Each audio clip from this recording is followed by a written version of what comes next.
Good evening. But I'm not going to say, let's talk shop with Russ, because this is scrolling and making with Russ. I got that out of the way real quick before I messed up, but doing a little bit different tonight. And the reason being is because I've been real busy the last few days. First off, let me explain something. On Mondays and Tuesdays of every week, we have our grandchildren, the twins. So I'm like a babysitter Monday and Tuesday. You can forget about working in the shop. I can forget about doing anything else. So my Mondays and Tuesdays are tied up. Well, my son was off today, and I needed some help. And I asked him. I said, "Hey, I need some help. You want to help me out?" And he said yes. So I'm rearranging the shop a little bit and doing something that I've been wanting to do for over a year, and I just haven't been able to do it.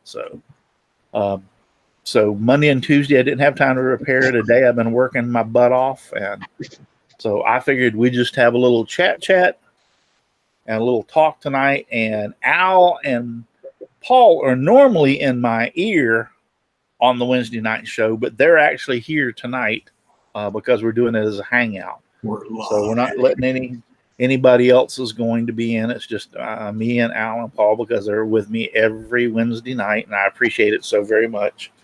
So, but yeah, we're doing a little bit different. And tonight's theme is we're going to talk about my projects that I've been doing. I've got a couple of them up here that I have done shortly in the past. If y'all know, I worked on the clock. Well, it's done, and I'll show it off. And then we'll just answer some questions and stuff. And I'll try to get back on schedule. I would like to say one thing. My Let's Talk Shop with Russ is my primary show, and I really like doing the Wednesday night show. But you have to understand, if there's a show that has to be canceled or whatever, it's going to be the Wednesday night show. It's just I'm doing 2 shows a week, so plus having the twins on Monday and Tuesday, and then plus I have to watch. I don't have to watch. I try to watch my friends' shows, and so when you start piling it all together, it cuts out of self time and wife and my time. So, I mean, I'm a really busy person. And plus, with the orders that I get and try to produce out, which my shop is pretty well shut down because I've been remodeling it today. That's what I've been doing. So, with the shop pretty well shut down today, I'm going to be behind by a couple of days before I get it back together. But it'll be all right. I'll catch up. But anyway, so I hope you understand. As like, I try to do it every Wednesday, but I'm not making any promises that I'll be here every Wednesday. Maybe we might do more of these talkie if that's what y'all like. I mean, and want to see my beautiful face. We'll do them. But anyway, so let me talk about my wonderful sponsors first, and they are Devobal Technologies for web design, development, and hosting. Visit devobal.com. FastCap, innovative products for the professional woodworker. Go to fastcap.com. Rockler, 60 years in woodworking. Create with confidence. Visit rockler.com. Bearwood Supply Company, your best choice for hard-to-find woodworking supplies. Go to bearwood.com. Klingspor, the sanding specialist. Woodworkingshop.com. Seiko, the scroll saw specialist. Seiko.com. Scrollnado, dust collection for your scroll saw, and you can find Scrollnado on Amazon. So, and all my wonderful sponsors are here on this TV screen also as it goes by. So, how are you guys doing? Yeah, you can unmute yourself now. Go ahead. Yeah, there's somebody that's saying something about whining or something like that, like cheese and wine, or whining with Russ, or yeah. Why? Who's saying whining? What do you think? What do you think? I'll boot their butts out of here real quick. Starts with a Katie and ends with a Dotson. Welcome to the Whining with Russ show. What am I going to do with that person? Michelle Marcoux is out there in the chat. Dave the Wood Barber, Katie Dotson, Awesome Wood Things, Aussie Man, Jimbo. Those people are all out there. Paul's Messy Workshop, which we know he's here. So, but Jimbo, Katie, thank you all for being out there in the chat. And hey, Kiss my grits, Katie Dotson. Yeah, kiss my grits. So, and when in the remodel, I did show Al and Paul this just before we started the show. This is Al. Yeah, no, Now, That's I'm Paul. Paul. that's Paul. Notice a little nick there. Let's here. So I was shooting some 2x4s together with these big, huge nails. Now these are a little rusty, but they still work. I spray them with WD-40 when I fit them into, and these are left over from my construction days. But these are 3.5-inch common nails. So, but I was shooting a couple of 2x4s together, and the thing has like an auto feature. It's really like what do you call? Jeez. So anyway, the thing has like an auto feature. So if you bump it, like you pull the trigger and hit it, it'll shoot. Well, sometimes when you hit it, it double fires. I know because I've nailed 2 fingers together before in the past because of that double fire. Probably in 2006, 5 or 6, maybe 7, I was shooting some 2x4s together, and as I came up, this nail went through my finger like that. Yeah. My son was there, and a couple of others. One that I do remember is I just said his name earlier. Can't think of his name. My son Cameron was there, and Bud Newell, he was there, and there was another guy there. But anyway, so I know it does that. And so I was shooting these 2x4s together, and lo and behold, when I went to shoot it, I had my hand, and it shot double fired. Well, I don't know how I got lucky this time, because it skimmed this and then went and hit my there, but it never went in. It kind of like ricocheted across. So yeah, I was like, I'm lucky that it didn't hit this and go deep into my thumb right there, but all I have is this little bruise where it kind of ricocheted.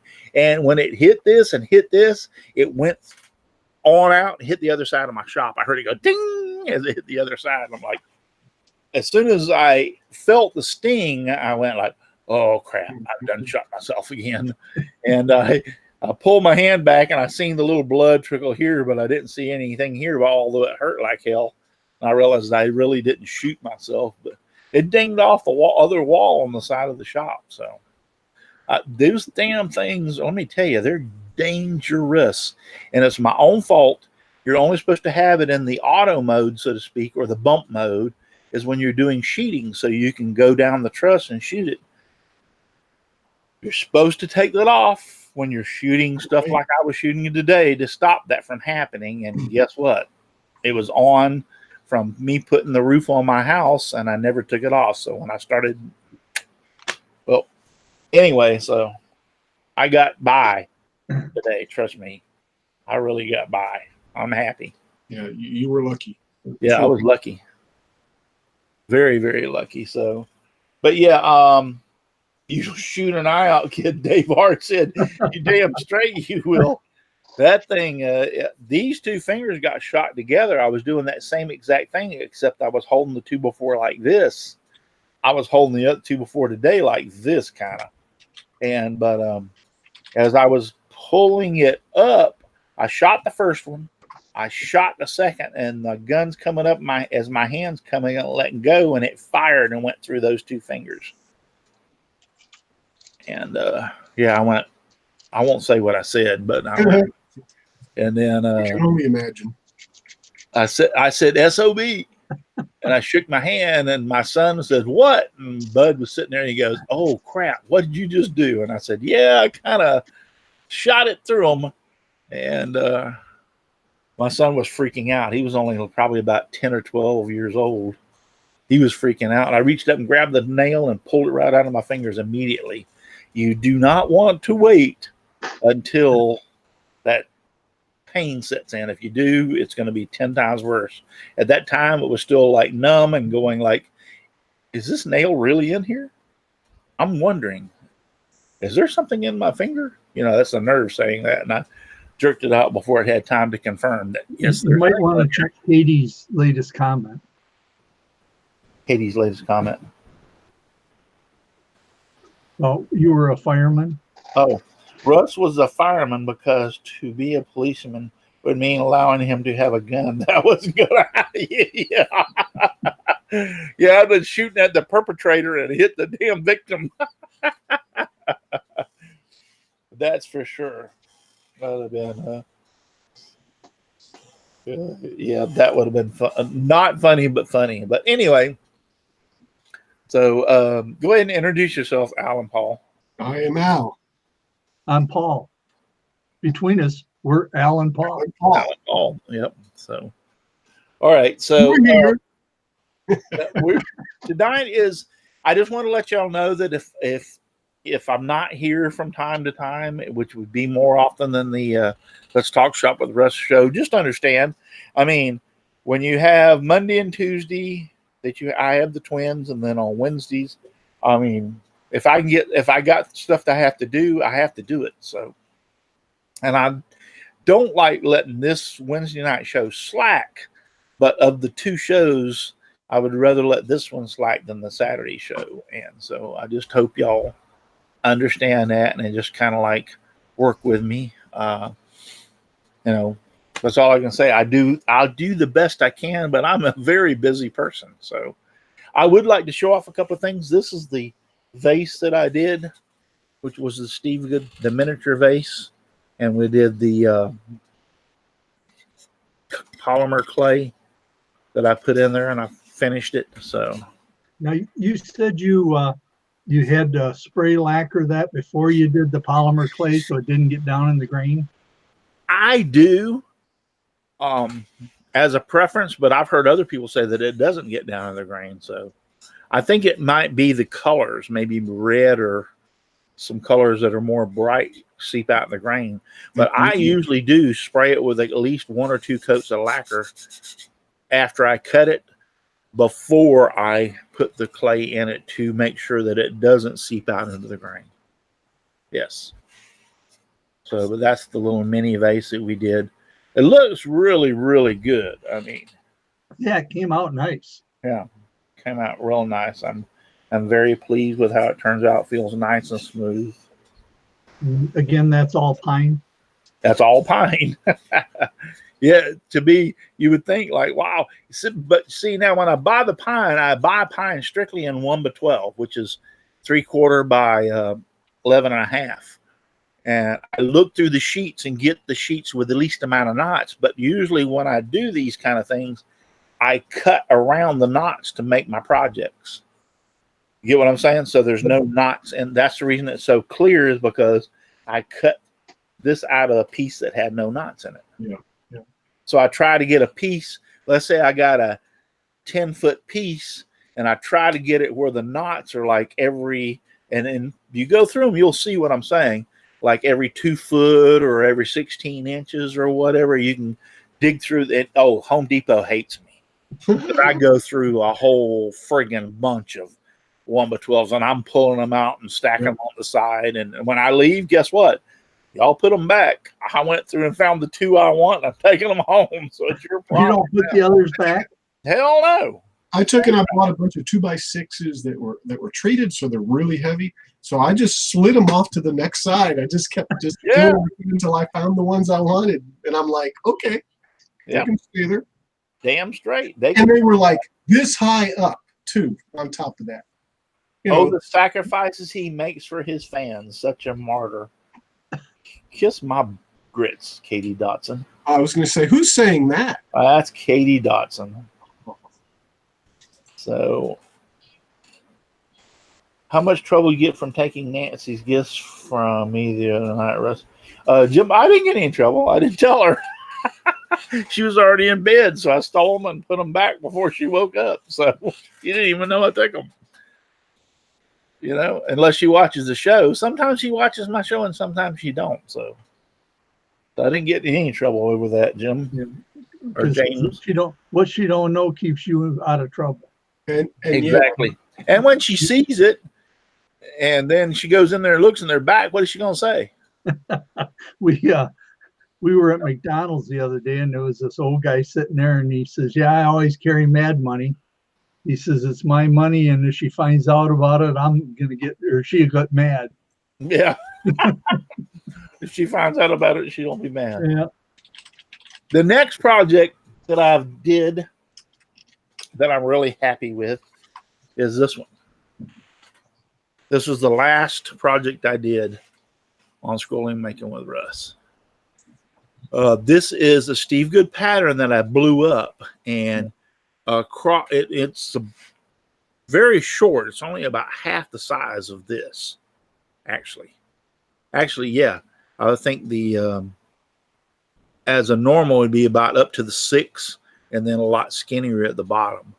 And I decided to, what he does normally is have a thing that he posts that you print out on poster paper, and then you use like Mod Podge to put across there, and then lacquer it, which make up the numbers, so you have a nice picture there.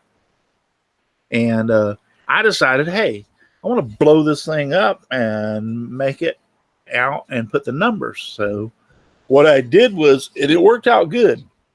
You can see that the clock does not stick out that bad in the back. So what I did, and you can actually see the line right there, I took a 3/4 inch piece of pine and I ripped the front 1/4 off. And then I used it and scrolled this part out. And then I did the letters in black, rose, green, red and green, and then the little blue. And then I glued them back together. So I glued them back together with the, you can see this is like a knotty thing. I left it on the back so the front would look nice. And stuck the clock in. The problem that I had was the clock component said it was for 1/4 inch, and it wasn't.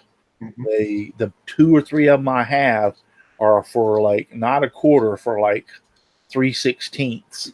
So I actually had to go in here, and you can see with a router and lower this down so that the clock thing would stick through to be able to get the clock. But that makes it look better from the side. Yeah. Having that big old clock hanging out the back. Right. But it should have been the same way. It shouldn't have been really big time sticking out anyway. It might have stuck out a little bit more, but this was supposed to be like a desk ornament. Like you would set it up on a shelf like this. See what I'm saying? So you would never see the back anyway. Yeah. So, but it turned out really good. I'm very pleased with it. I am very pleased with it. All the numbers fell out just perfect. They worked really good. It glued together nice because I didn't do, when I ripped this with the bandsaw, I left it as is. So when I glued it back together, it kind of like took the same formation as it did before, so to speak. I didn't sand anything in between these two or nothing. I just glued them back together. And then I marked out where the rose was, where the leaves are, and where the little bow was, and then so I could see where to paint, and then painted those, and then added the little base to it. Now in his, the first 1/4 inch is a piece of like nice hardwood, like mahogany or something, and then the back is actually one, if I'm not mistaken, is 1 inch thick. And then you carve that out to put the piece in. And he glued them together, and his was made to actually stand up without this base. It just stood up without, but it was only about this big, this big here. You can go see the pattern on his website. You can see the difference. But I really like this one, the way it turned out. I think it looks really good. I'm very pleased with it. So that's the last one I did on the show. You starting to get rid of some of that stuff yet? Rid of some of what stuff? Didn't you say you had so much stuff that you're going to start selling it?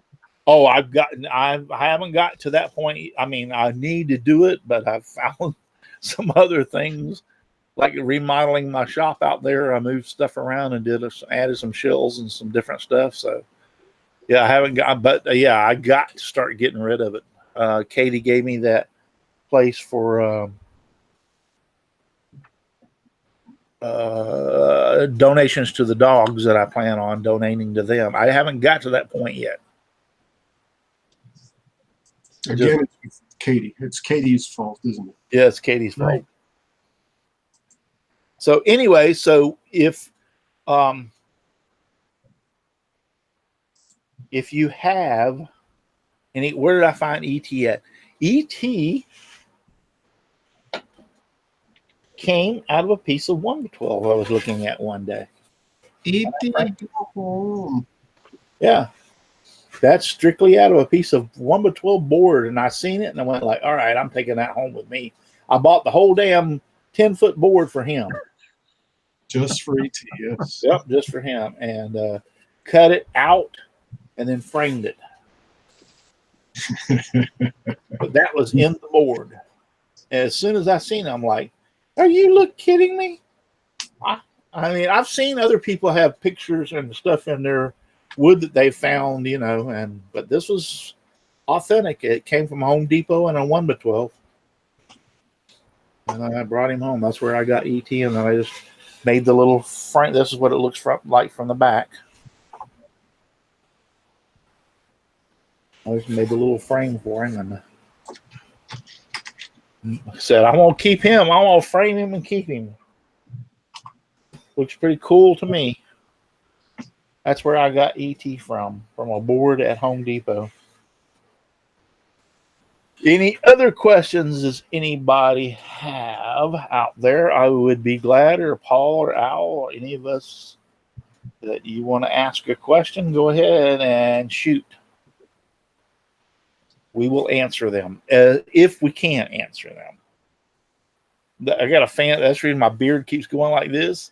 It's because I got a fan over there. I turned the air conditioner on, but it's still kind of warm. So it's up in the 90s over there, isn't it? But, we had 96 today on my back porch. I thought we had high temperatures, but yeah, 96. We have no humidity, and it's rained a lot here lately. It's rained around me, but we still ain't getting the rain that we normally get in the summertime. It's beginning to start. Yeah, it's just beginning to start. All these tornadoes and stuff that have been going around, and so it's EF3 like. Well, what kept us so dry is, for some reason, we have a high pressure system that has set over Florida, Georgia, Alabama, I think Louisiana, Tennessee, North and South Carolina, Kentucky, and this little quadrant. Everything has been shifted through Texas, Oklahoma, Nebraska, Wisconsin, Iowa, all around that outer edge, and they all have all been catching hell. So that high pressure system that keeps dominating over us, which is keeping us from the rain, is taking all that Gulf moisture and floating it right up across all y'all, and moisture up, giving those people hell. So I was listening to the weatherman this morning, and they feel that's fixing to break finally, and the high pressure will move off, which will give us more back to the summer. We normally in Florida, we have summer afternoon showers.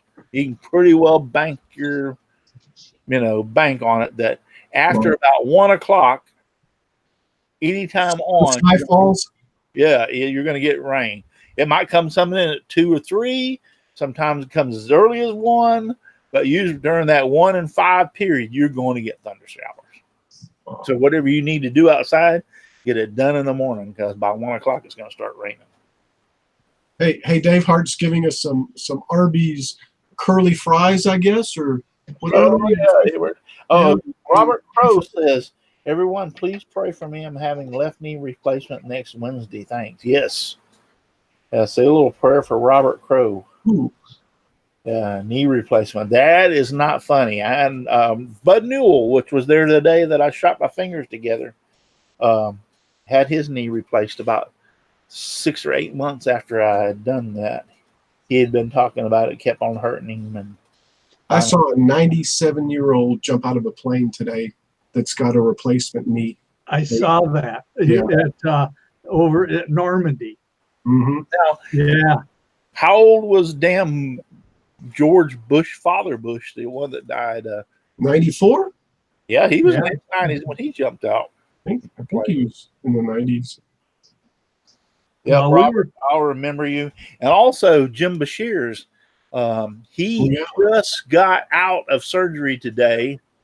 He had to have like 2 of his vertebrae in his neck fused together. 57, I think. Yeah. Yeah. Yeah, I was thinking about him today. Yeah, I was too. Months.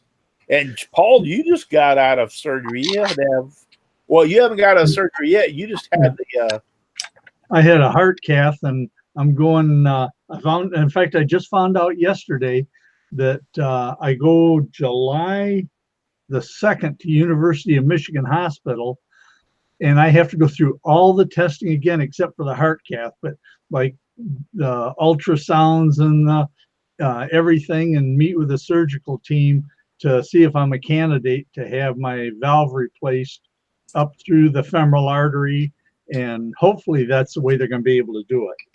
Right. But hey, we were just talking a few minutes ago about problems, and I've been having a problem scroll sawing hardwood. I'm trying to make some compound cuts. Yep. And I don't know if you can see this or not. Let me turn my light here a little bit. Did you cut yourself again, Paul? No, I did not. No, but this is the wood I did it on. I've been making this pattern. Right. I see. Yep. And I'm trying to cut it, and I go along good, and I don't know if I'm not holding it tight enough or what, but I get going along, and everything's fine and dandy, and then that thing will chatter. It doesn't matter if I got a new blade or an old blade, and I don't know if I'm trying to cut too small of stuff and too hard of wood. What's your speed? Wide open. Okay. I always run it. I understand you run, and I do too most of the time, but you might want to lower it down. And the reason being is, okay, here's what's happening. You're all right. The blade wants to follow the path of least resistance. And even though that's a hardwood, there are hard and soft spots in there, right? Yep. So you're crossing those hard and soft spots as you're moving the blade. So therefore, when you've got it under full speed, it's going to chatter when it jumps from the hard and soft spots. If you'll slow your blade down some, you will probably find you won't have as much chatter. And those pieces that I'm cutting are so fine. Oh, I know. That once that thing chatters, it's over. It's a wasted piece. Slow it down. Slow it down to about. I would slow it down about 3/4 and try that, and you might want to go a little bit lower, but which is going to cause you to cut slower because you're slowing it down. Yep. But my point is what it's doing. It's getting into that softwood and going forward like crazy, and then it's hitting to that hard section, and that's when the chatter starts. Chatters. Okay, I'll give that a try. Yeah, I tried it with this is cherry. I tried it first with poplar, and that was even worse. Really? Because it's a softer wood. Yeah, but it's. And I thought, well, with cherry, it's going to be hard, and it'll work better. But even though it's a harder wood, there's still soft and hard places in that wood. Poplar has more soft spots and hard spots, where cherry has less, and so would mahogany, and so forth and so forth. So slow your blade down, slow the cutting down, which will ultimately slow your speed down. But if you slow your cutting speed down, I think you'll find out you won't have as much problem. You'll have to experiment with that sweet spot. Yeah. Well, I'm also using a number one, because the cuts are so fine. I've been using a number one blade. Yes, I would say yes. And I thought, well, maybe I ought to try a number 3 blade. That'll make it worse. Okay. I'll see him think to try a Pegasus 2-aught modified. Are you using Pegasus blades, Paul? Yeah. So you're using the Pegasus number 1 ultra reverse. Yes. Yeah, that's the best blade to use. So I can't. Yeah. The only thing you could change is to go to a spiral. But then you're not going to be as clean cut as the straight blade. Yeah. I've said, oh, heck, more than once. Oh yeah, I bet you did. Slow speed down. Take it down to 3/4 and see how that does. You'll have to play with it a little bit, but all of a sudden you're going to find a sweet spot. You still may have a little chatter, but it'll be like almost negligent compared to what you're getting. I was telling Al, I had this thing, and I was changing the blade from one of these little holes to another, and I had my hand up against the blade, getting it in there, and my foot hit. Oh, and it snatched it through your fingers. Oh boy! and does blood come quick when you do that? Yeah. Oh yeah, I've done that. I don't know. I haven't never done that. Right. Never done that. No, Actually, I did it. Never done that. I did it without power. I pushed the top down and my I've done it before. And when I was top coating, I would push the thing down and try to feed it in with my fingers. And just about the time that my hand would hit the little screw to turn it in, my foot would push down and yeah. Happens quick, doesn't it? Yeah, it does.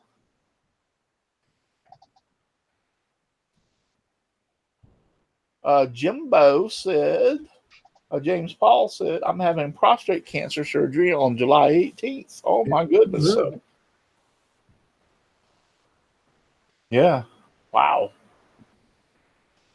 So James, I will keep you in my thoughts and prayers. How is your James? How's your granddaughter doing? I know she has cancer, and how is she doing? So if you're out there in the chat, just let us know how she's doing.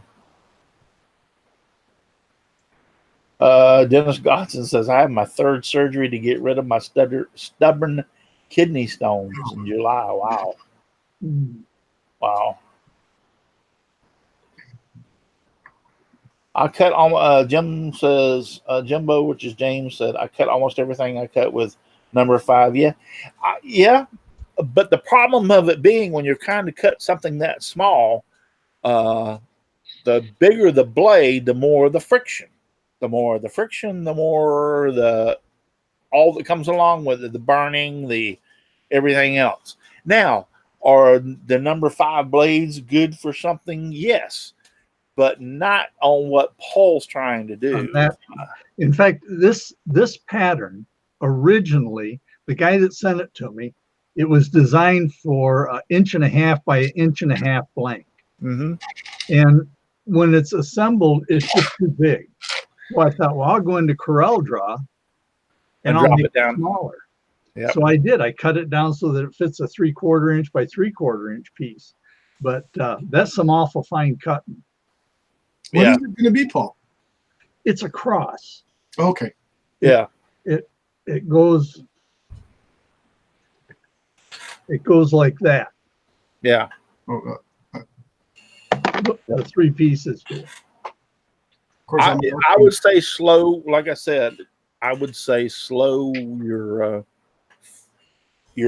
saw speed down. Yeah. Yeah, I'll give that a try. Yeah, try that because I know that I've had that same problem before, and it seemed to chatter more the faster it was. But like I said, when you slow your saw speed down, just remember you're going to have to slow your feed rate down. Yeah. Which really, when you're cutting that fine, that might be a good thing anyway. It will be. It will be. It will be. You'll get, and then you'll go down a little bit, and you'll say, "Well, all right, let me try it a little bit lower." You'll find that little sweet spot in between of too slow and too fast, and you'll go like, "Wow, this is cutting pretty nice." Now, will it eliminate all the chatter? No, you're still probably going to have a little bit, but it'll be like minuscule compared to what you're getting. Yeah, I'll give that a try. Yeah.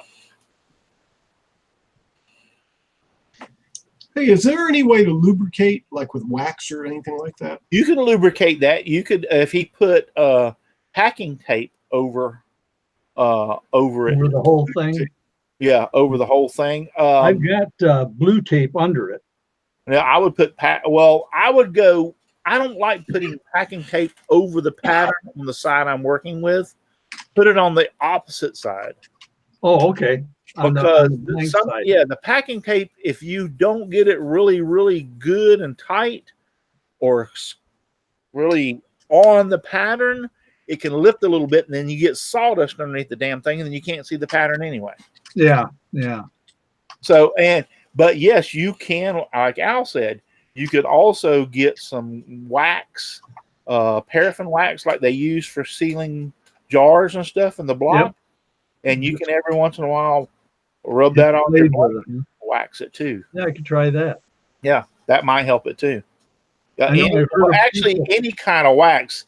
The wax I've always used was I would just go like when you go to the store and they have where the gelatin and everything is for the jars for waxing. Yep. You know, how you get a pack of 4 little blocks and just every once in a while if you start to run into that problem, wax your blade and go on. But go ahead. I was thinking, just getting some mustache wax that I use. Dig your ear out and flop. There Well, you go. I wasn't going to quite go that far, okay? I've heard of people also Reach out there and like get all that wax and then lubricate it on the blade. I've heard of people taking like an oil stone and just cleaning off the back corners of the blade. Yes, I've never tried that. I have in the past, but I don't see a difference between it and just the rate. If you were doing something requiring a lot of like twists and turns and stuff, but yeah, the newer way the blades are made, that you don't have as problems that you did 10 years ago. Yeah, and the Pegasus blades seem a lot harder because they're more apt to break than bend. Yes, the Pegasus blades are harder and cut better in harder woods, but yet they break easily compared to the old Flying Dutchman or the what do they call them, their other name for them that Bearwood Supply sells. Nyatica or no, yeah, they've got another name they're selling them under, but they're basically the Flying Dutchman blades. Osty Man says, how about a dry lube spray like Dynaglide? No, well, if you're planning on doing nothing other than finishing that with a lacquer or something, you're not too worried about what you use. But usually all right, so if I'm going to do, this is my piece of wood and this is my pattern, I will put the packing tape or on the bottom. It will produce the same thing as it goes through. It's cutting through and pulling that up along the blade as it cuts through to lubricate it. But if you put it on top more than once, I have found that the packing tape eventually will start flaring up, and what you'll get is the sawdust will go underneath it because it'll separate between the pattern, and then now you can't see a damn thing. You can't see your pattern. Yeah. So Russ Meadows is out there. He said those other blades are the Nikwa blades. Nikwa, there you go. Thank you, Russ. Nikwa. Yes. Nikwa, huh? The Nikwa. Those are supposed to be the same as the Flying Dutchman. I like them better than I do. Now, to take that back, if I was going to do a 3/4 inch or a 1 inch piece of mahogany and cut it as like some of the crosses that I've cut before, then I would probably go ahead and go to the Pegasus because they just cut through so much better with hardwood, and I would just put up with a few of them breaking. But for general scroll saw overall, I'll go hands down with a Nikwa or the Flying Dutchman. Like if I'm cutting this is Flying Dutchman hands down. So Rosewood Works is it true the packing tape? Yes, it does. It does lubricate the blade and help. And you can go the top and the bottom if you want. My point being, like I just said before, sometimes putting it on the top of your pattern, I have had it happen to me several times, and it really pissed me off because the sawdust, the tape, the clear tape would separate from the pattern, allow the sawdust in between the two, and I couldn't even see the pattern. And now what do? Because if you rip the packing tape off, you rip the pattern off. good luck on putting the pattern back on that piece of wood in the same position that it was before. So I don't put it. Or maybe you could put the packing tape over the wood and put the pattern on top of it. Yeah. Yeah, that might be one way of looking at doing it. Yeah, I would agree to that. But putting it over the top of the pattern, I had nothing but problems and quit doing it. What I did was put it underneath.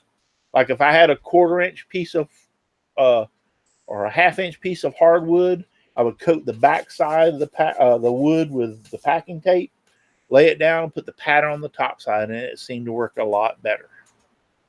Or just as good, I would say. Yeah. But more than once, I've had it come loose and now you're screwed because, like I said, you pull the packing tape off, it pulls the pattern off. Now you got to try to attach the pattern back in the same position it was before. Yeah, okay. Good luck on that one.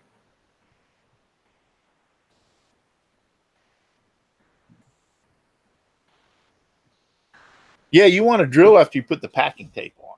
Jumbo said drill after you yeah, you put the pattern on. What I would recommend trying, and I haven't done this before myself, I just popped up in my mind, that if you put the packing tape down and it was really smooth, and then you attach the pattern to the top of it, then drill your holes. Yep. I've used on bigger stuff. Steve Good one time had a video on using shelf liner. Yes. And I've used that, and it works really good on bigger stuff. It doesn't work real good on small stuff because it's just too hard to handle. But it works great on big projects. If I was doing a big project, I might do it. I just like my old 3M45 and glue it to the wood and come back with them. But you need real thin paper for your pattern. Yeah. The thinner, the cheaper, the better. Go buy whatever the cheapest damn ream of paper. If you can buy it for $1.99, then buy 4 or 5 or 6 reams of it.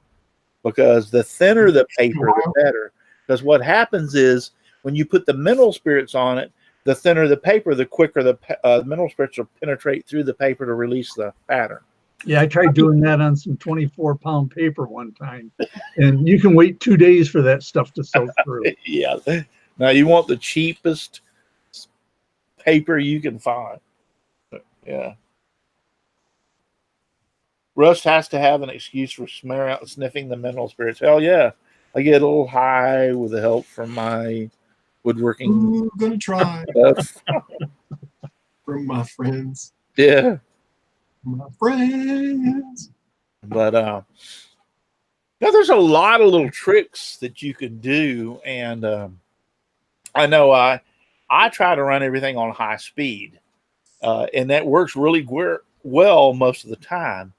2 times there's a running into it as a problem is one, what Paul was talking about. The next time is when you're doing real thin wood.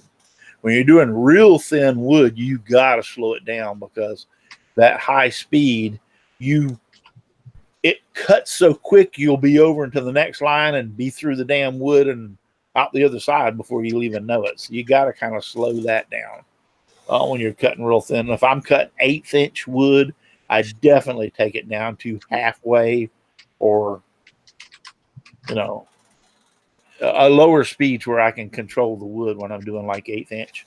1/4 inch, you can do some 1/4 inch on high speed, but still you want to kind of slow it down. Now, if I'm doing anything over that, then it's pretty well full speed ahead. So.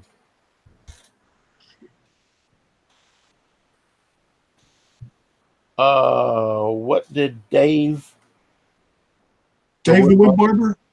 No, something about I said melted the tip. What was he talking about? Yeah, he was talking about welding actually Chris was talking about welding or needed some argon for his welder. I said that I could stick weld, I can MIG weld, but I can't TIG weld. I end up melting the tips on the TIG welder. Okay. Yeah. He says that's the easiest welding, and in my mind, it's crazy because. Well, I grew up welding with a stick. Yeah, There same was here. no MIGs when I started welding Well, back in the 70s. this is TIG. This is even, Yeah, I guess. TIG is where you actually have a rod and a heat source, and you're feeding the rod into the tip. And a melting TIG tip. Yeah, yeah. So MIG came out, and I have used MIG, and I like MIG, and it's just a totally different beast from the stick weld. You have to get used to it. What I like about MIG is that MIG can be if you got the thinner metals, you can weld them really nice with a MIG. For instance, I bought a MIG welder when we were building race cars. Okay, and you skin the inside of the whole race car out, and the doors. You take the hinges and everything else off the doors and on the frame and everything, and all that's left is the door and the frame. And what you do is you put the door in place in the frame, and then you weld the seam around the door. Well, with a stick welder, even the finest and the lowest, you 90% of the time with that metal so thin, you'll burn through the metal without welding the door closed. So that's the reason we went to a MIG, because we could weld the door into the frame with a MIG, and it wouldn't melt through wouldn't melt through. In other words, burn a hole through it. So. Yeah, and MIG, I mean, you can have flux also on the cable that has the gas, and that makes for really clean. Yeah, I tried the wire welders with the flux. Right. Those suck. Right. Yeah. Yeah, you want the one with the argon. I think it's argon, if I'm not mistaken. Yeah, the argon gas. Yeah, because that makes such a pretty weld. Oh yes. Yes. Yeah, I've done some MIG, and I haven't done any TIG. Never done TIG. I've done MIG and stick. I have. I've melted the tips. They're ceramic tips. Yeah, I've never done any TIG. Now, the difference between MIG and stick is if you got really thick metal, then you're better off going stick, because stick will. Yeah. TIG is real, from what I understand, for real precise, fine, strong, small welds. I could be wrong. I'm not a welding expert. Now, you can MIG aluminum. You don't have to TIG it. You can MIG. They make aluminum for the MIG, and because we had a lot of aluminum on our fire truck, because you want aluminum to keep from rust. Because guess what? We're around a lot of water. So, and I have looked at some of the welds that some of these trucks come in, and these guys that are welding them, and I'm going to tell you, that's about the prettiest thing I've ever seen them. These guys know what they're doing. Those welds are just beautiful, spot on. Hey, Rosewood Work said, why are the Olson blades not welcome? I've noticed the blades are made here in the USA, but is Olson like a cheap blade? No. No, Olson's not a cheap blade. They just suck. Boy, don't beat around the bush, Russ. They are made in the USA. They are expensive as crap. Some of the companies carry them. One of the ones I'm familiar with has them in their store, Rockler. But they suck. They're just not a good blade. I will tell you what, you do this. Order you some Olsons and order you some Flying Dutchman, or what is it, Nequa? Yep. Nequa. And you compare the two and tell me which one you like best. Now, your favorite blue store also sells Olson. Yes. Yeah, Lowe's does sell Olson, and they suck. I have tried every one of their brands of blades. Somebody told me, "Oh, well, you're doing the wrong. You need to use this one," which was their something ground blade. I'm trying to think of which was the Olson. Rosewood Works says, "Okay, got it." Yeah. LOL. But I'm trying to think of them. PGT, perfectly ground, whatever, or something. Precision ground. Yeah, precision ground. Yeah. I've tried those. I tried their crown tooth. I tried I tried every one that. Well, I have full access to all Olson blades when I'm teaching up at Rockler, and so I've tried them. I pulled them off and put them in the machines and tried them. Their crown tooth seems to work pretty good. Of all the ones I've tried, I kind of like crown tooth the best. And then it would be precision ground tooth, I guess, a PGT, precision ground tooth. That would be the next in line of those. But I did a test one day, and I put a blade, I took a Flying Dutchman blade up there and put it on my saw, and I was cutting with it. And a couple of guys in the store that worked there, we were cutting out some stuff for one of the things like Father's Day or whatever we were doing them. And they were like, I was cutting and I was like, just going through it and everything. And one of the guys come over and watch me and goes, look, I know you're good. There's no doubt about it, but I can't even come close with that on that other saw. And I went like, try this saw, which I had a Flying Dutchman blade on. And so he went on there, started cutting. He went like, oh my God, there's all the difference in the world. I looked at him and smiled. I said, yeah, ain't it? And he goes, yeah. He goes, how come your saw cuts us real? And I picked up a patch of Flying Dutchman blades and I held them up and said, yeah, it's not the saw. It's the damn blades. All y'all's are loaded with your stupid Olds, and I brought Flying Dutchman and put on mine, and mine's cutting like.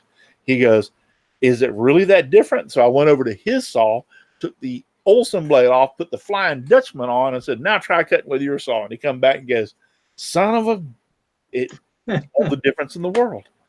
I said, yeah.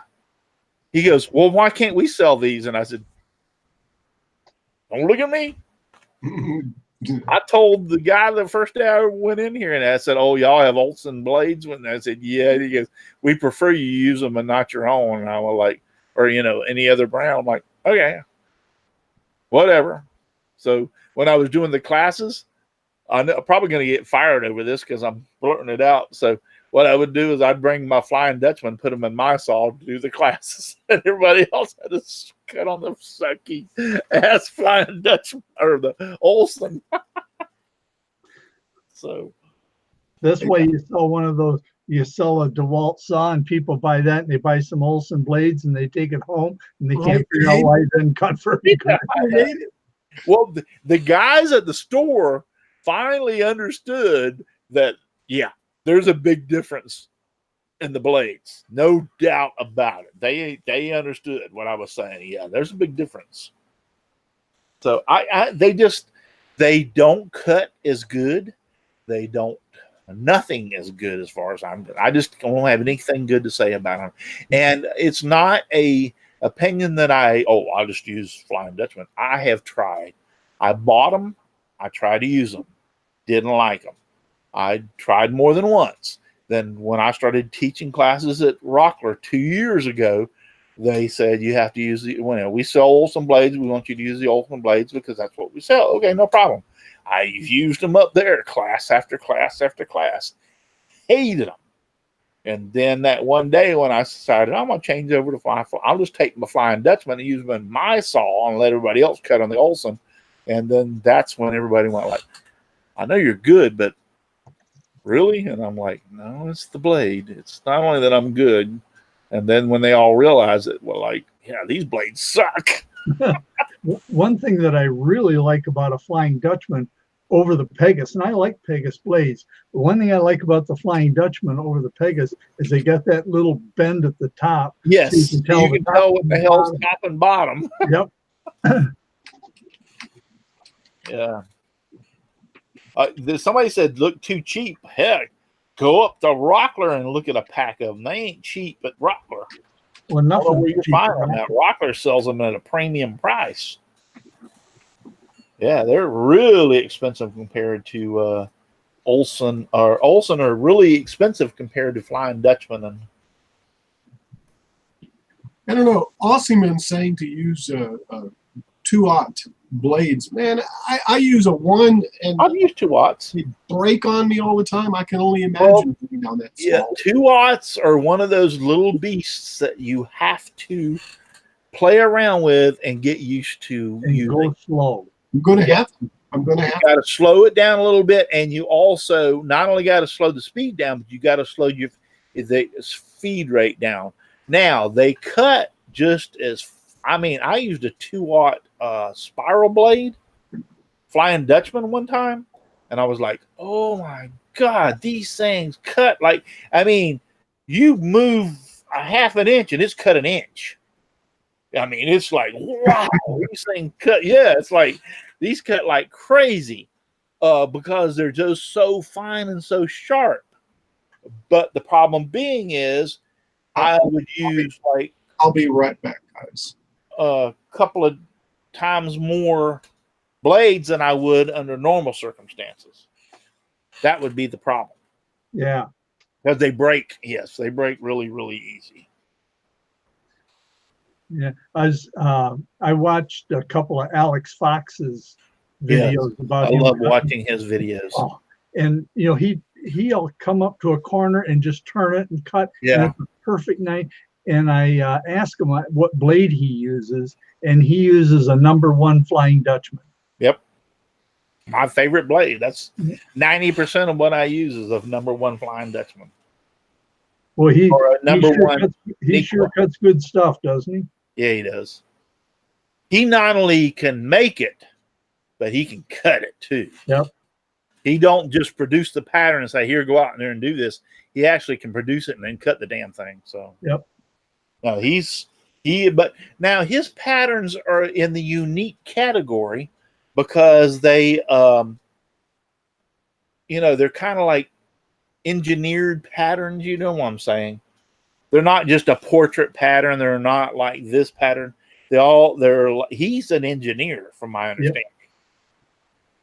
So but his patterns are beautiful. I will admit that.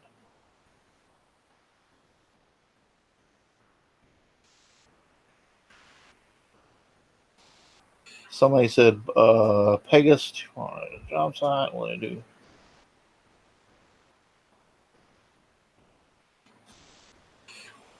Al said he had to go away for a second. Yeah, he'll be right back.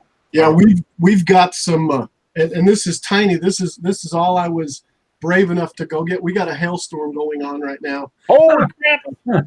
Yeah, I've got to take a couple of seconds break. Anyway. I thought you 3D printed that. No. Yeah. I'm going to take a couple of second break and I'll be right back. All right. It's raining cats and dogs. It's like, this is the desert. It doesn't rain in desert. Yeah, right. You've had a lot of rain there this year, haven't you? Lots, yeah. We've got these pecan trees that the pecans have actually fallen inside these pots. We haven't even put them there. And they're growing. So they were out, kind of almost to where I could just grab it and pull it back in because they were just getting flooded. It's raining really hard right now. Whew. Yeah, I had to go take care of the dog was barking, the wife was barking. Yelling at me to come back and look at this, and I had to go pull back. It seems like it's quieting down now. Wow. Yeah. I hope everybody is staying dry. Yeah. It's dry here.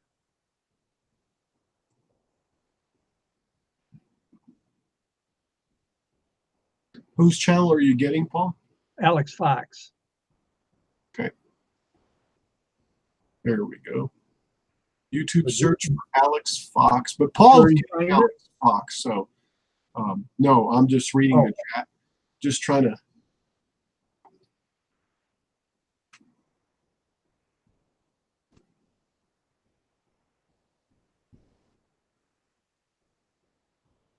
So I'm assuming the Bosch blades are the ones you get at the Blue Box store, because I think I've seen some like that up there.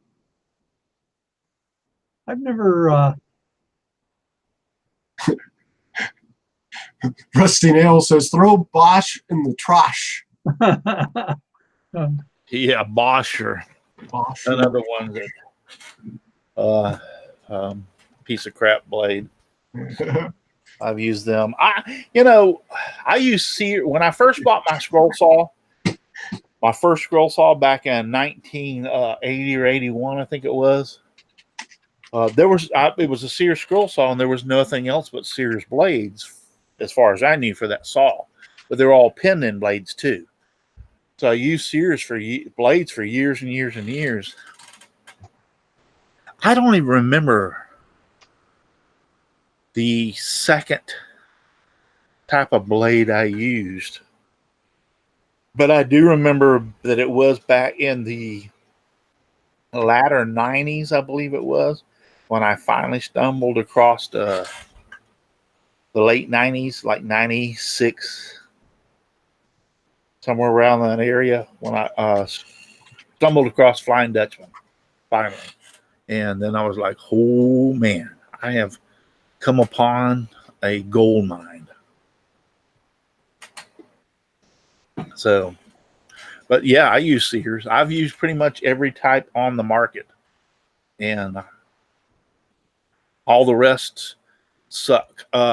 When I first was told about the Pegasus from Bearwood Supply, which is my sponsor, try the Pegasus. They're a great blade and everything. I'm like, yeah, I've heard this before.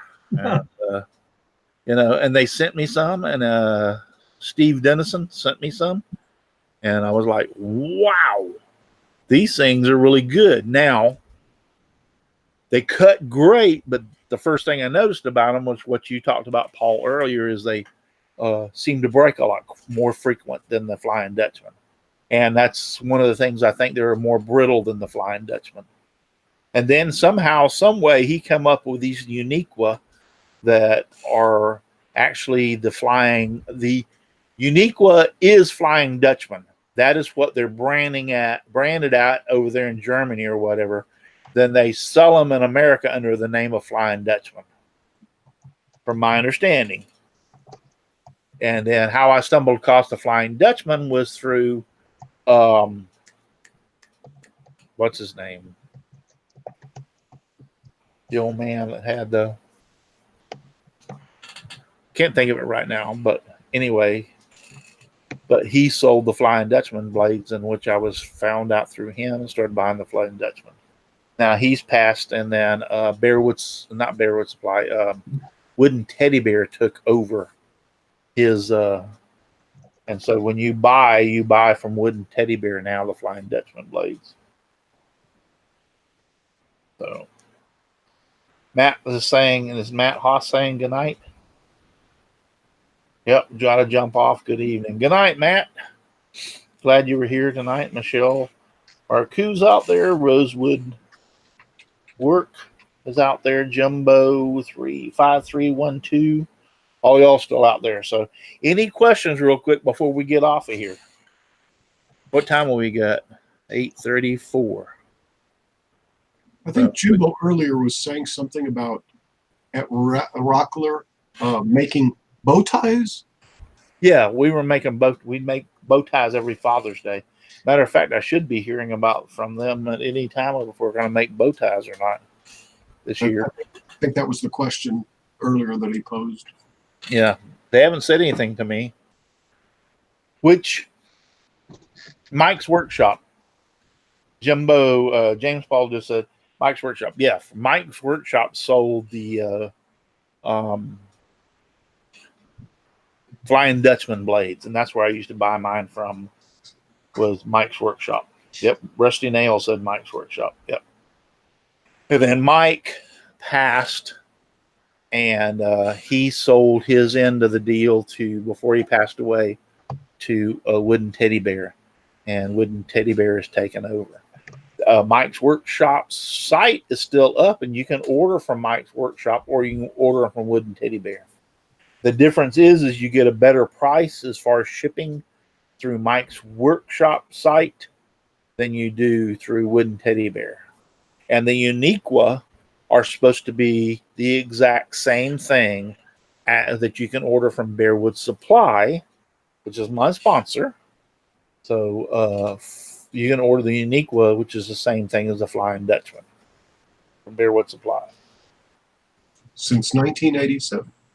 The 8th is the bow ties. Well, they haven't told me anything about it, so am my feelings hurt? Kind of not. I mean, I would have thought they would have let me know by now, but in the same aspect, I love going up there and I love doing the classes. Don't get me wrong. It's the traffic that I have to deal with.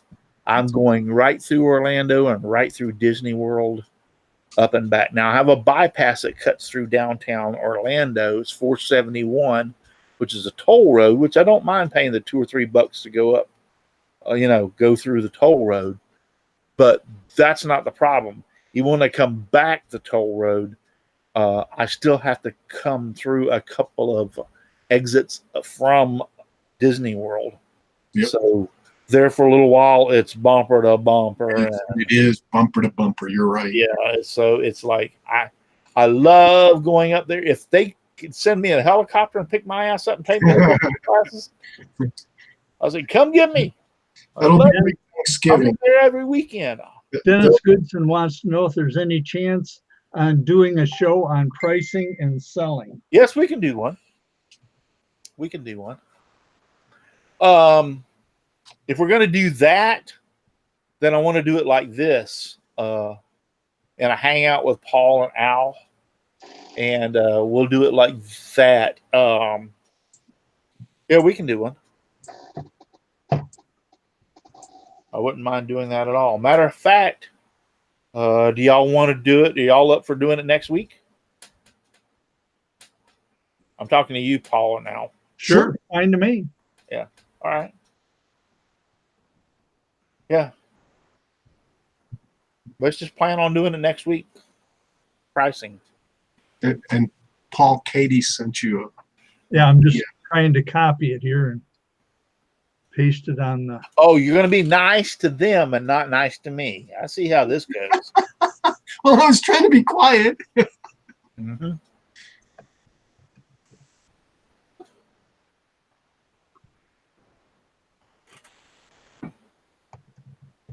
Hello, Frank. Frank Condon, hello. Haven't seen you in a while. I know you've been tied up with Izzy doing all of his stuff. I haven't seen you in a while. I do want to ask one thing, Frank, and I was going to get online on Facebook the other day and ask you this, and I hope it's not too personal to ask. If it is, then don't answer.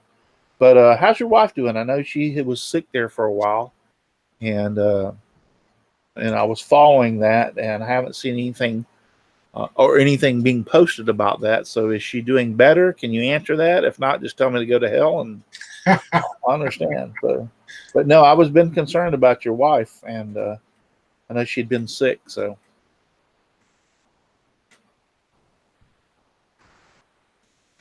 hello, Russ. I seen your info on other make, and no, I don't. I have contacted every maker that you have sent me, Miss Katie Dotson, and they either have or have not responded and telling me stuff like they don't have the video camera, the hookup, or whatever to be able to do that kind of show.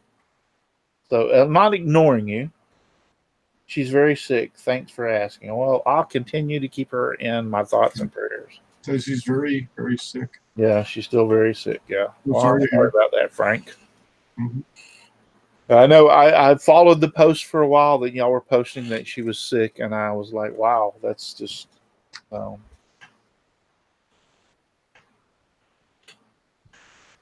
Jimbo said, good night all. Have a great day tomorrow. Okay. Yeah, Jimbo.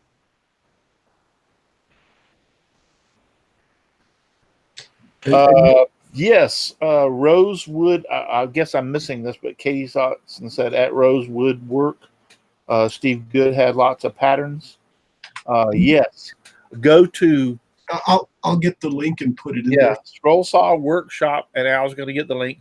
Scrollsawworkshop.blogspot.com, and he will have a link on that to hit the catalog, and you hit that link and go to the catalog, and you'll find tons of. Yes, Frank says, thank you guys. I appreciate the prayers. Yeah, Frank. I'm so very sorry. I mean, my niece just passed away here within the last months or so that from lung cancer. So, I mean, there's no way to describe it when you have a family member that is sick. And I know your wife's been sick for a while, because I think this has been going on for about a year that I've seen the post. And so I will definitely keep her in my thoughts and prayers. So Frank saying to make sure that we check out the Maker's Playground. Yeah, I'm kind of upset about that, Frank.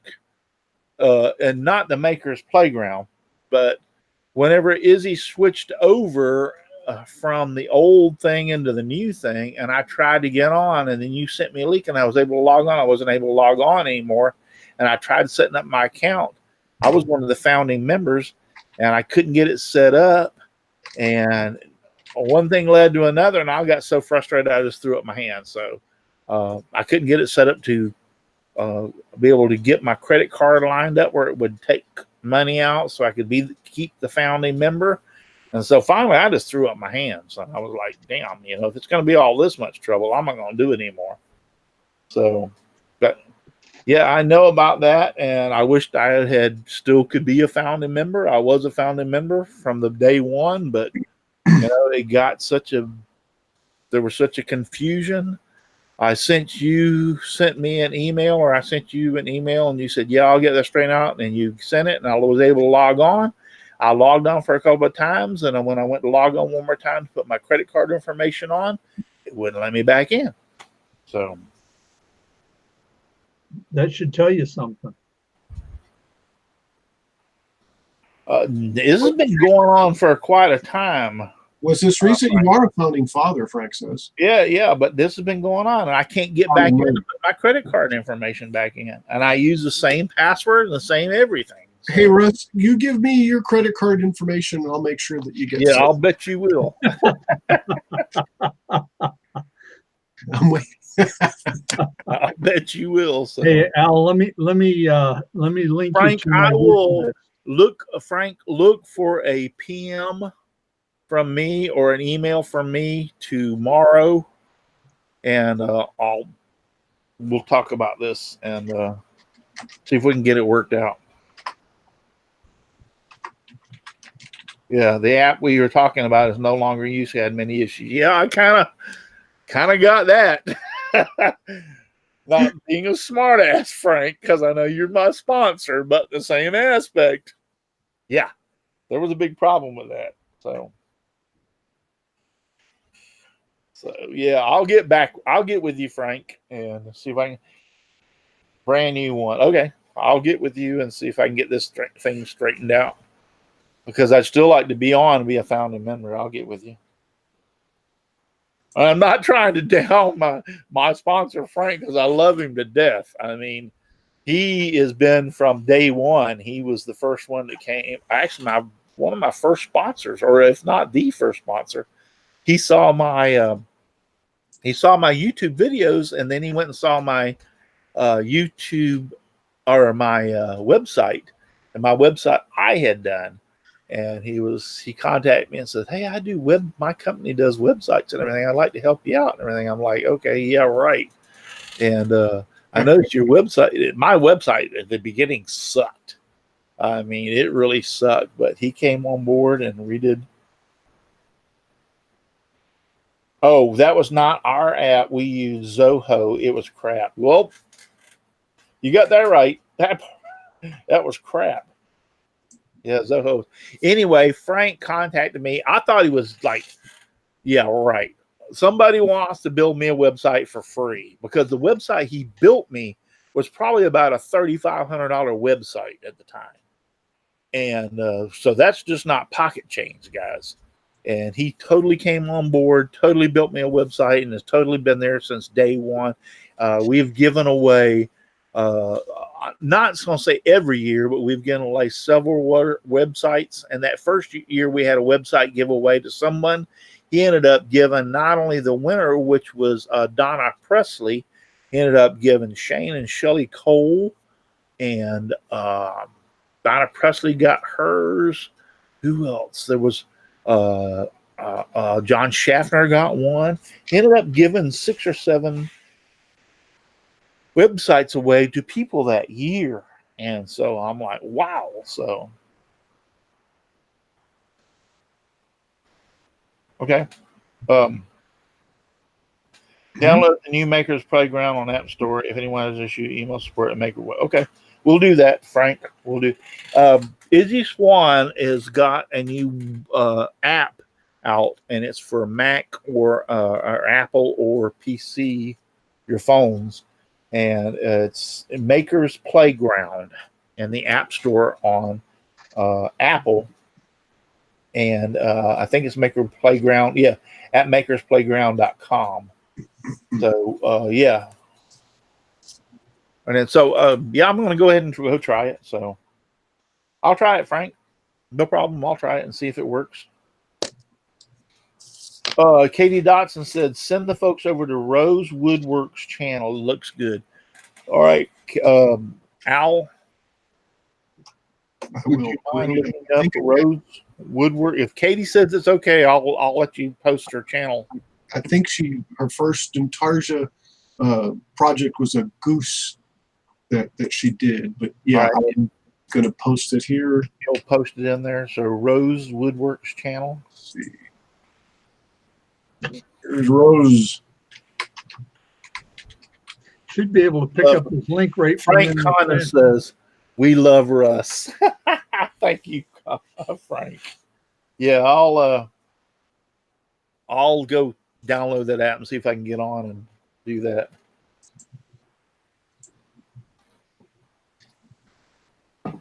And once again, Frank, I'll be praying for your wife. I know she's been sick for a while now. Yeah, she's been sick for quite some time. Beat you to it, Al. I thought I just did. Did I not hit enter again?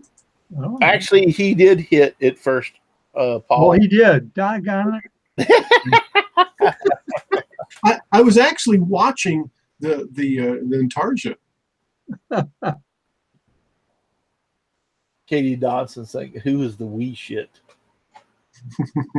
See, I would have blocked that. Oh, I don't. Hey, John Schaffner's out there. See, now you got John talking about crap too. Hello, John. Crap! I forgot about the show tonight. Yeah. Hey, John, how are you tonight? Yeah. So, Frank Connon, meet the new subscriber to Rosewood. Oh, Frank Connon just joined. Michelle Marcoux is still out there. Frank Condon, Dave the Wood Barber. So yeah. So I'm about ready. What time are we looking at? 10 till 9. All right, we'll go 10 more minutes. 9 o'clock. 9 o'clock's the cutoff. So Eastern Standard Time. Eastern Standard Time. So or is it Eastern Daylight Saving Time? Eastern Standard Time is what I always put.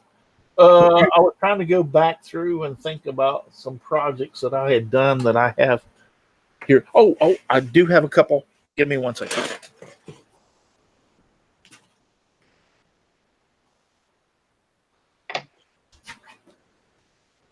That's all right, Russ. We'll wait.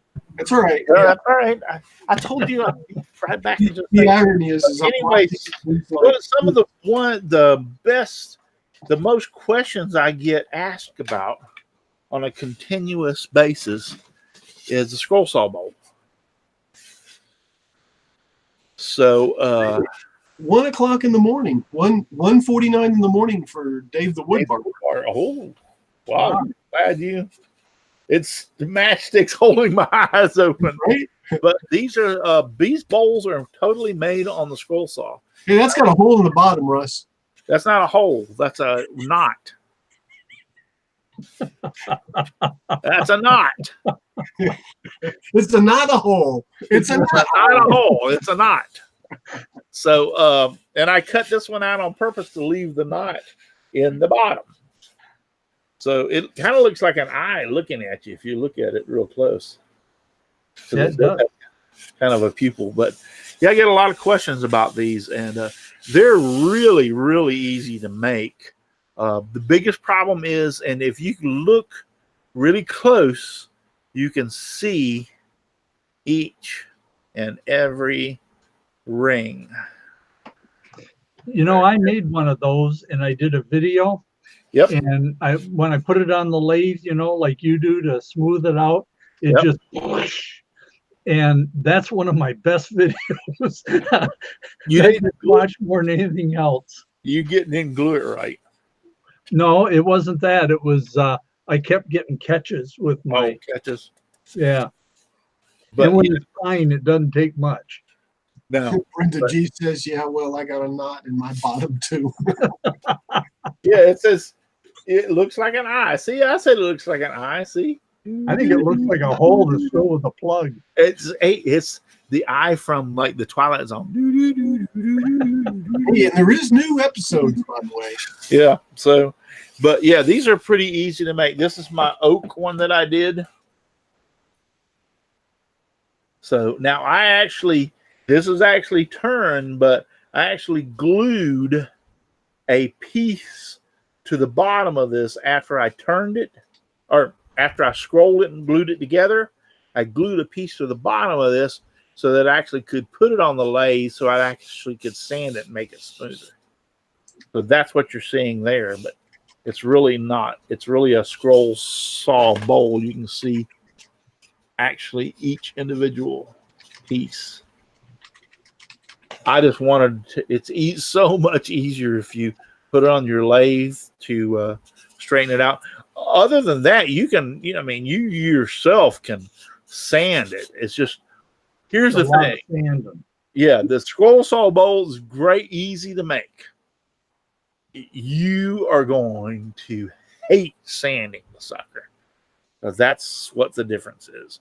It takes a lot of sanding because each one of these rings don't quite fit together. One's a little humped or one a little ain't, and you're just gonna. Now, see, I took the time to put them back in almost alignment. I'm not gonna say it's perfect alignment, so you could see.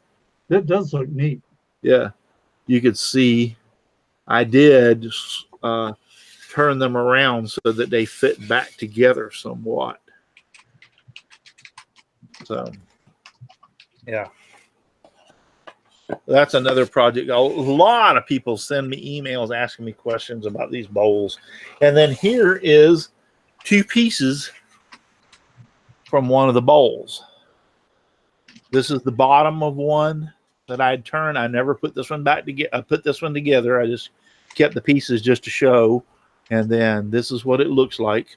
It's scrolled like this, and the blade is turned on an angle, and you just turn it around and around and around with the blade. But this is how you would glue them, is like this. You would get them as close as possible and then glue them together. But now there is going to be a different, no human that I know of can cut a perfect circle. So therefore there's going to be some humps and bumps in these 2 or the 4 or 5 or 6 when you join them. So, and you can try to align these back up. See, now I can align this back up where it looks pretty good. Now, you use a number 3 blade when you cut those? I usually use a number 3 when I'm cutting these. But you would align these up and stack them on top and glue them. And then now you've got to sand not on the outside, you got to sand the inside to make it nice and smooth, which would be like this. So a lot of sanding. Beautiful bowls, not hard to make. Ton of sanding, which I hate sanding. So I hate sanding. It's just, if I never had to sand another day in my entire life, that would be great. Let's make everything and have some little Chinese guy over there sanding it for me. Hey, I bought one of those sanders like you got at Home Depot. Yeah. Boy, that's a nice little sander, and I like the paper that comes on it too. Yeah. I think I used it the other day for the first time. I would like to show. No, if I do that, I'll be bragging. Okay, I'm going to brag. I would like to. It's so absolutely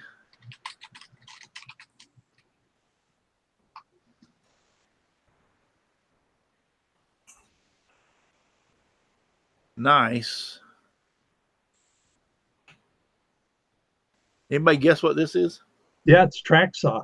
It's a track for a saw. Yeah. It's a saw for a track. Yeah, it's so absolutely nice when companies It's a guide rail. It's a guide rail. when companies send you stuff to try out and make a video for them. Oh man!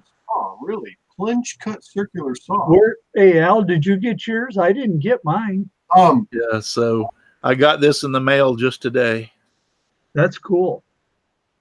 and I'm looking forward to using it.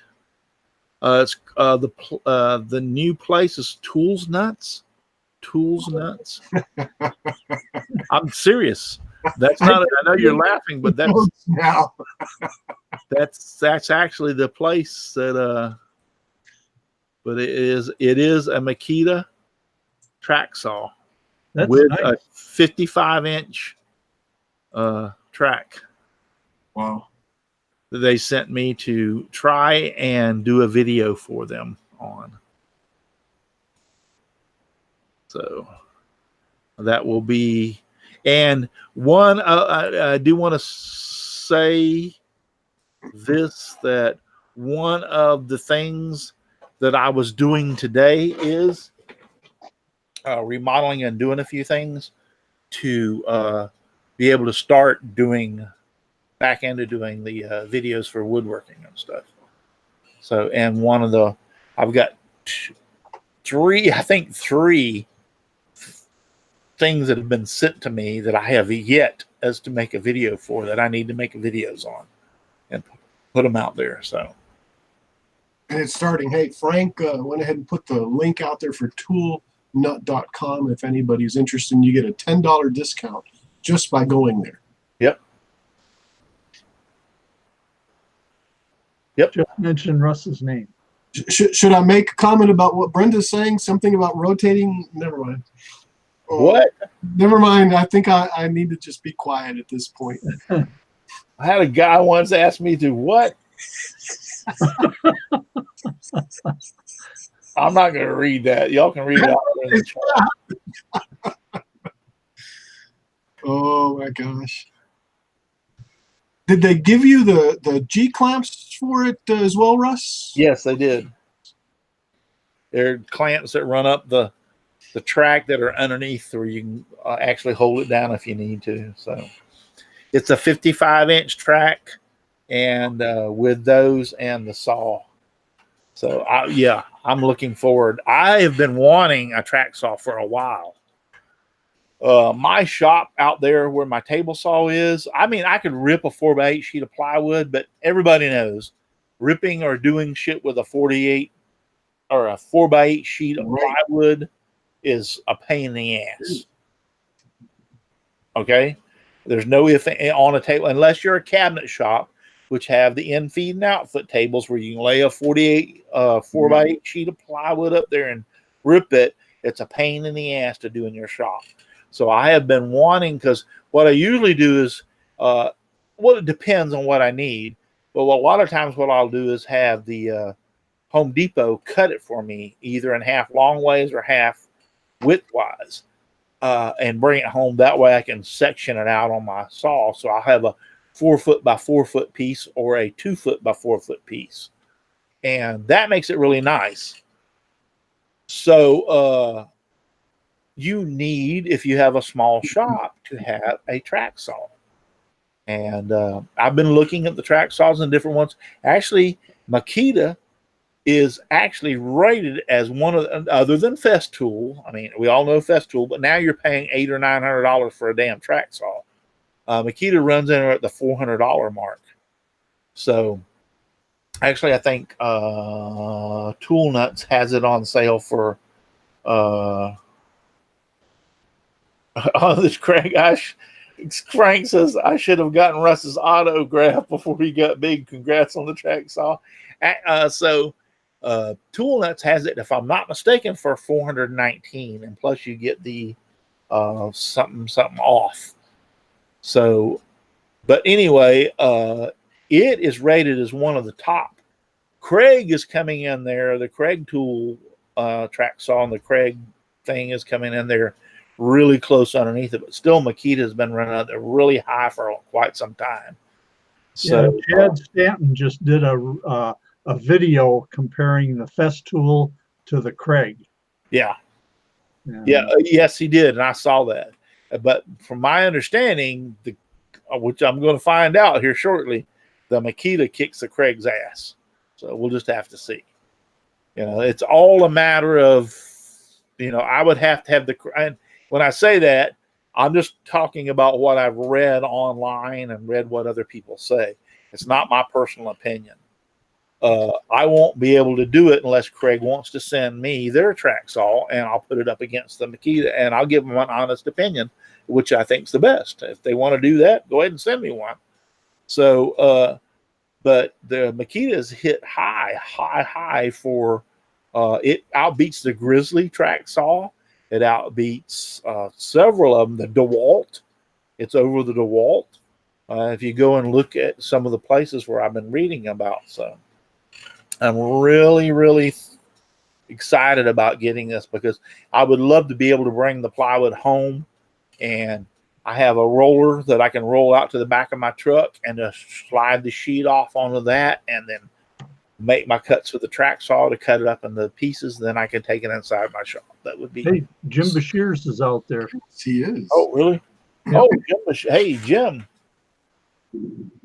If Jim Bashirs is out there, I hope you're feeling better, my friend. I know you just come through the operation to fuse the. Yeah, his operation to fuse his vertebrae. So John Chafter says, "I'm Jim." I haven't seen him. Yeah, driveway workshop with Jim Bashirs said, "Hi, everyone." Oh, there he is. Hi, Jim. Yeah, and Katie's making snide comments as always. Yeah, I see that. What did she say? It was. Hey, this is phase 2 of the We're show. now in the second segment of the show. Whining was the first part, and bragging on the free stuff segment. Now we're in bragging on the free stuff. Thank you, Katie. I love you too. So.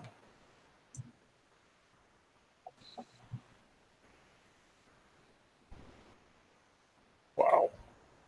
Good to see you in the chat, and I'm glad to see you're feeling better. He's sitting in the hospital. Huh? He's in the hospital? Yep. Yeah, sitting here in the hospital. Operation went well. Oh, okay. I see that now. It just popped up on mine. Sitting here. Well, glad he's so dedicated. He's sitting his ass in the hospital after a surgery on his spine and in the chat. Isn't that a great guy? And Frank says he's not bragging. He's rubbing it in. So sorry. Katie says, so what do you want me to do? Just to keep my mouth shut? I'm not supposed to talk about this stuff. Katie says she loves you too. Can you imagine what it would be like if she didn't? Yeah. I can't imagine what it'd be like. Good night, Dave the Wood Barker. Night, Dave the Wood Barber. Dave the Wood. Anywho, guys, I need to get to sleep now. Take care. It's been emotional.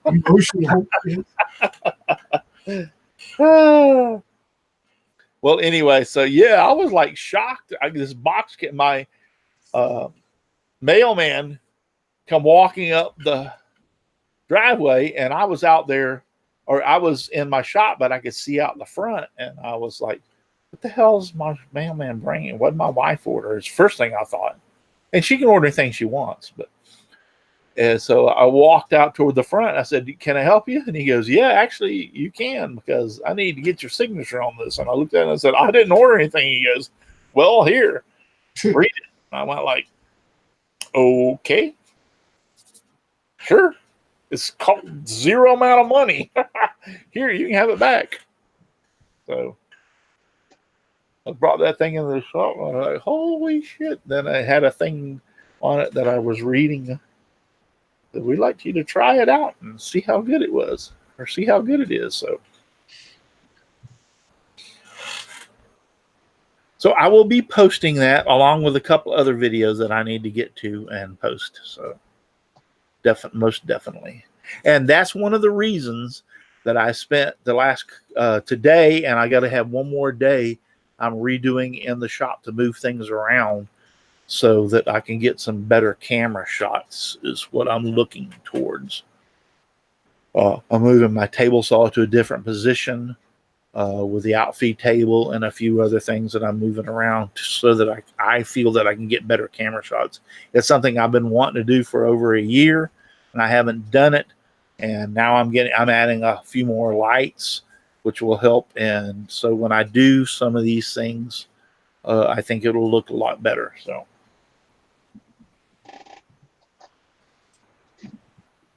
Katie Doc says, I ran across a circular saw jig that is light years cheaper than any track saw. I'll post it on Facebook. Actually, Bora, if I'm not mistaken, look at Bora Track or Bora Track Saw or whatever. Bora makes a track with a thing that you can put your own circular saw in. It supposedly holds most circular saws like a Makita or a Milwaukee or DeWalt saw in the base, and is a track. It turns it into a track saw, and that one has a very, very high rating as far as that.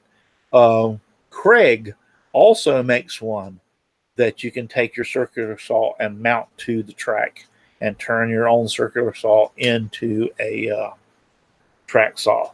Those are two I know of, Craig and Bora, that makes those.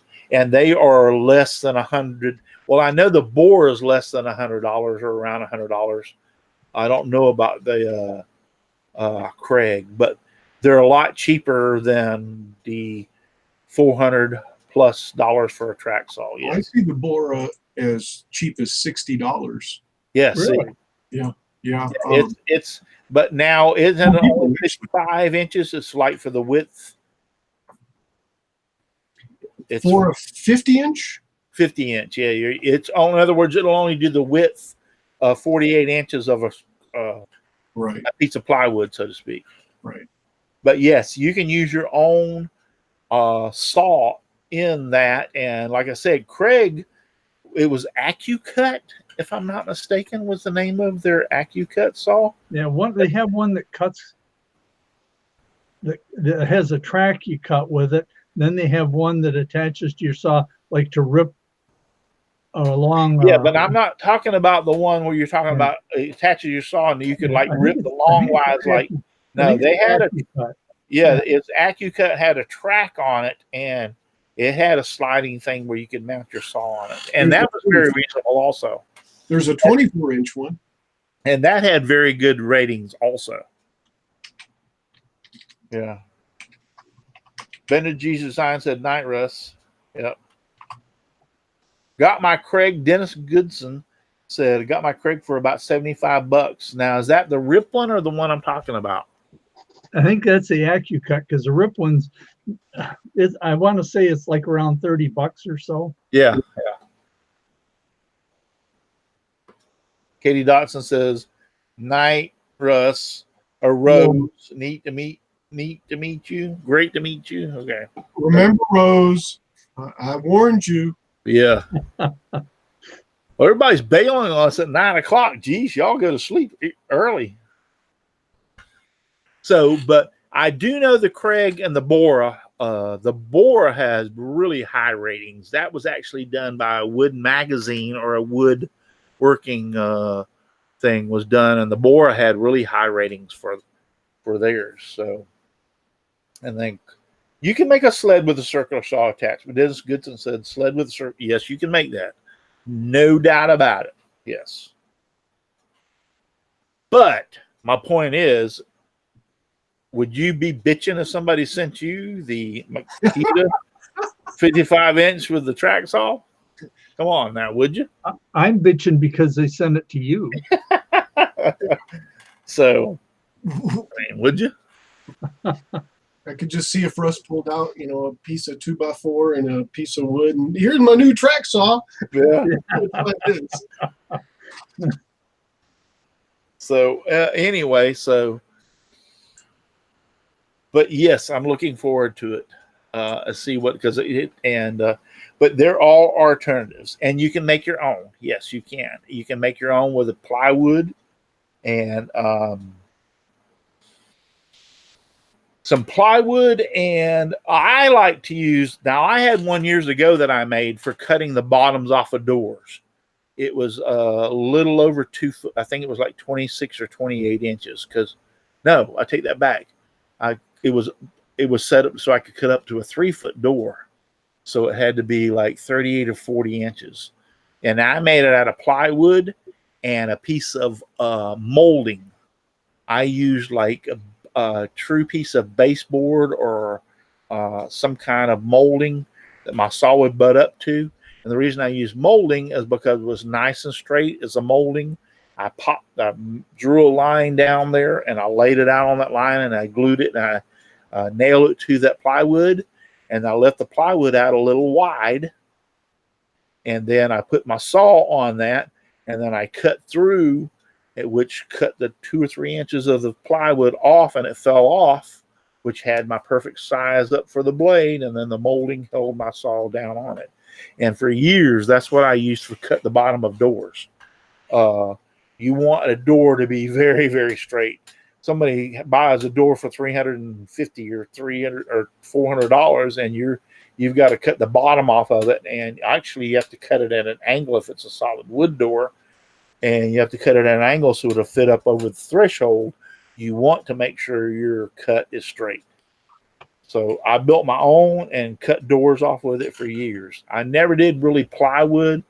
We used to use just, I had an 8-foot level, and I would pop a line across the plywood and I'd line my saw up, and we'd put the 8-foot level and I'd put a couple of clamps on it and pull that across for years with my level. Or a 4-foot level if it's the width this way. So I used a level for a lot of straight cuts. So there's a lot of things I've used over the years to make straight cuts on plywood and make straight cuts on doors. The track saw has brought it into a new dimension because it's just so damn easy to use. Well, and it's a zero clearance too. Yes, it's zero clearance. And so, so I'm going to give it a try. But I have made so many jigs over the years. I made jigs for putting, when you have to put the hinges on the edge of the doors before they came with the patterns I have a set of things that you can put on the edge of the door and use your router to cut the hinges out for the doors. And before that, you lay the door up on the edge and mark the hinges out and chisel it out. Well, I used to make a thing with a piece of plywood. I would put like 1x2s and use a piece of 5/8 inch plywood and use a set of V-shape straight edge. And then when you put the door in the V shape, because the 1.5 inch pieces were up off the ground, the door would push that plywood down, which would push the things in together to hold the door straight so you can chisel them. So I made those. I made tons of jigs over the years doing stuff in buildings. So, but and I've used stuff other than the track saw. But I'm not going to gripe when a company sends me a track saw and says, "I would like for you to test this out. If you'd like it, do a video on it." I'm like, that can be done without any problem. So you don't have to gripe. You can just send it to Paul or myself. Yeah, that's true. Let's do it before we get off here. Let's do a little giveaway. If you would like, Al and I, if you would like to have the fast cap tape measure and a tall bot, send an email to me, and the cutoff is midnight tonight, so you better get it in quick. Send an email to me to contest@simplywoodencreations.com. If you want the high bot with the tape measure from FastCap. I'm in a good mood tonight. I got free toys. I'll give you free toys. Send send me a email to contest@simplywoodencreations.com. And in the email, you better have your name, address, and phone number. Need anything special in the subject line? Nothing. Just uh, Hi, bot. yeah, free high bot and tape measure in the subject line. And I'll give you all this tonight. I'll do a random drawing and post it tomorrow. By midnight. By midnight tonight. Hope I got it right. We're not going to play around. We're going to do it by midnight tonight. Creations.com. Name, address, phone number, subject line, free high bot and tape measure by midnight. By midnight. And I'll send you this. I'll pack it up and send it to you. There you go, folks. They just sent me some of these so I can give them away for the next few shows or whenever I want. So here you go. It's been so good to me. We've had 28 people watching tonight. This is almost getting as big as Let's Talk Shop with Russ on Saturday nights. I mean, I've seen the days when I only had 28 people watching. So there you go. So give back to y'all. Like I said, they just sent me several of these to give away for the next little bit. And actually, Rockler, I got a box over there I got to open from Rockler. They sent me some stuff to give away too. So how do you get that stuff? You just make your address public, do you? What's that? You just make your address public and they start sending you stuff? Yeah.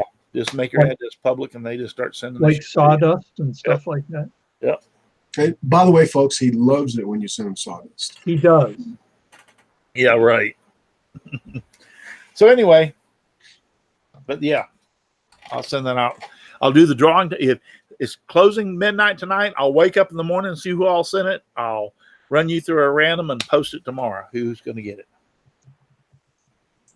So I've been getting a lot of people watching me lately here, and so that we'll go for it. Well, we're going to close out.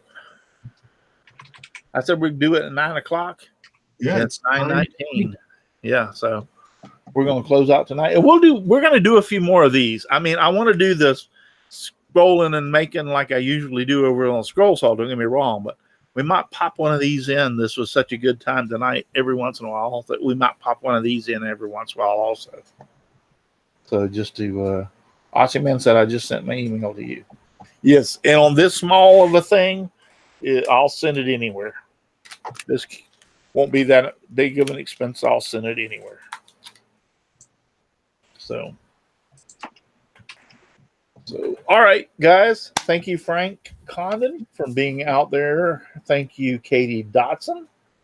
Thank you, Jim Bashirs, for having surgery and sitting in the hospital and still being on the show in the chat tonight. That is going above and beyond. That is going above and beyond. Thank you, Russ. Jim's a real trooper. Yeah. Patrick Woodshop says hello. Well, Patrick, you're a day late and a dollar short. So Dave Hart has been out there. Aussie Man. Dennis Goodson. Katie Dodson. Rose Woodwork. John Schaffner. Dave Hart. Frank Condon. I'm going back up to the list, so I might repeat your name more than once. Brenda G. Design's been out there. Dave the Wood Barber. Rosewood. Yep, I think I've said that one. Dennis Goodson. Yeah, I said that one. Michelle Marcoux has been out there tonight, from all the way from down under. John Shacker, I know I said his name. So Dave Hart. Yep, I said his name. So going back through, but I think that's pretty well it. Robert Crow, I know he was on earlier. From Robert Crow Mobile Home Wood Shop. Oh, he was on earlier. Jimbo, which is James Paul. He was on earlier. I remember that. James Parker. Or James Parker, sorry. Yeah. You caught me on that one, didn't it? Not down under, up north. Up north. Yeah, I was wondering about that, thinking about that. What's that? Michelle Marcoux says he's not down under. He's up in the frozen north. Oh, yeah. Yeah. Up north. A? No, it's Aussie Man that's from down under. That's right. Down. Yeah, he's from down under. He's from up north. All right, guys. It's been great. Fantastic. I appreciate you all being out there. Thank you, Al and Paul, for being on the show tonight.